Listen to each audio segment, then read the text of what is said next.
d'une femme. Quelles sont les difficultés par rapport au travail qu'ils mènent là en tant qu'intervenant dans ces centres? Quels sont les problèmes auxquels ils font face? Quels sont les défis? Quelles sont les forces?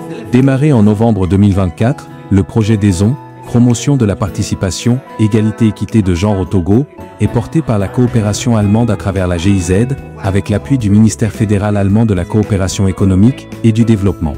Organisé en partenariat avec le gouvernement togolais, il a pour objectif de venir à bout des disparités dans la représentation des femmes au niveau politique, économique, juridique et social au Togo.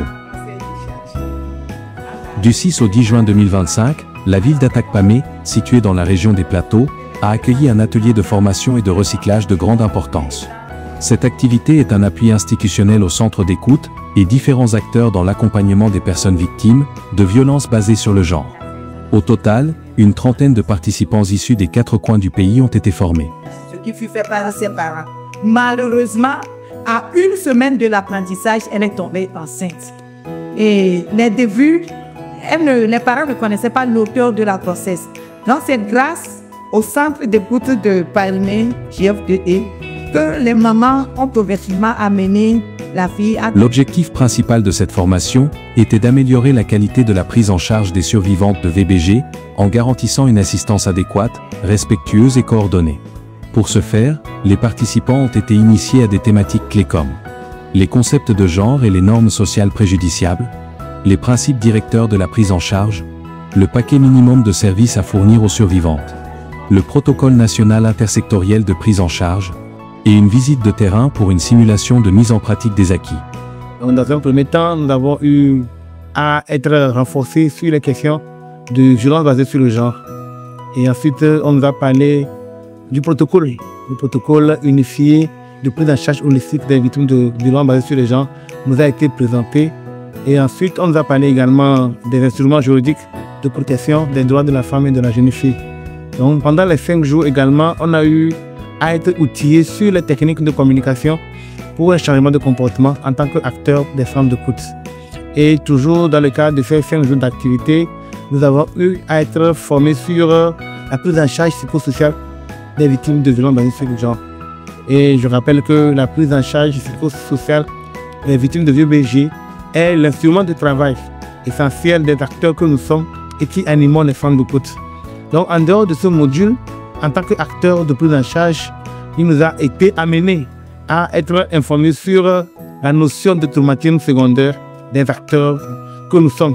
Et étant acteurs des femmes d'écoute, nous sommes quotidiennement exposés à des traumatismes que nous relatent les victimes que nous recevons.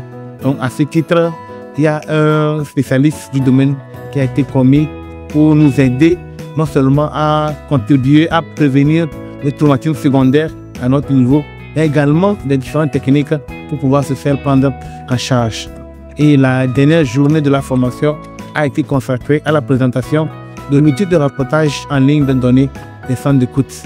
Et à l'issue de la présentation, les participants que nous sommes avions été amenés à nous exercer à la pratique de l'usage de cet outil de saisie ou de rapportage des données en ligne.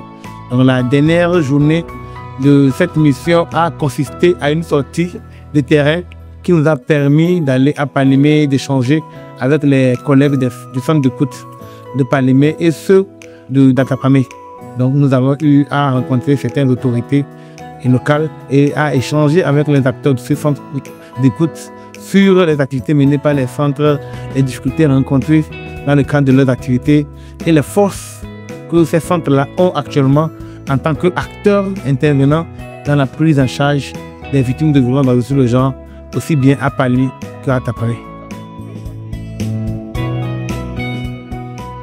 Pour les participants, ces 5 jours de formation marquent un tournant décisif dans la mise en œuvre prochaine de leur mission.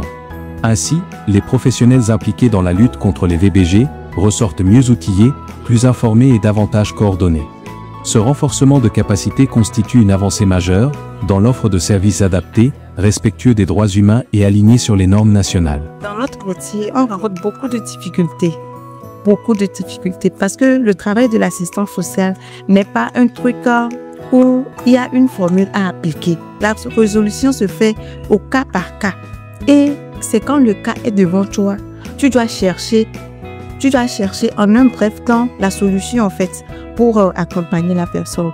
Et c'est quelque chose qui est vraiment compliqué. Et étant donné que nous sommes avec des personnes vulnérables, vraiment, des fois, on a du mal, on passe des nuits blanches à chercher des solutions. On dort avec les problèmes des gens. Vraiment, c'est compliqué. Cette formation nous a beaucoup aidé parce que ça nous a permis de se partager des expériences, de voir la manière de faire des autres et de corriger ce que nous avons fait déjà, ou soit de les améliorer en fait. Nous tenons à remercier la GIZ pour son l'initiative de cette formation. Vraiment, ça nous a beaucoup aidé, on a beaucoup appris et ça nous a aussi aidé de sortir de notre zone, de se relaxer un peu et de faire une mise à jour qui va beaucoup aider dans la suite de notre travail en fait. Le projet DESON, par son approche multisectorielle et inclusive, représente une réponse concrète aux besoins urgents de protection des populations vulnérables au Togo. Il contribue ainsi à bâtir un avenir plus sûr et équitable pour toutes et pour tous.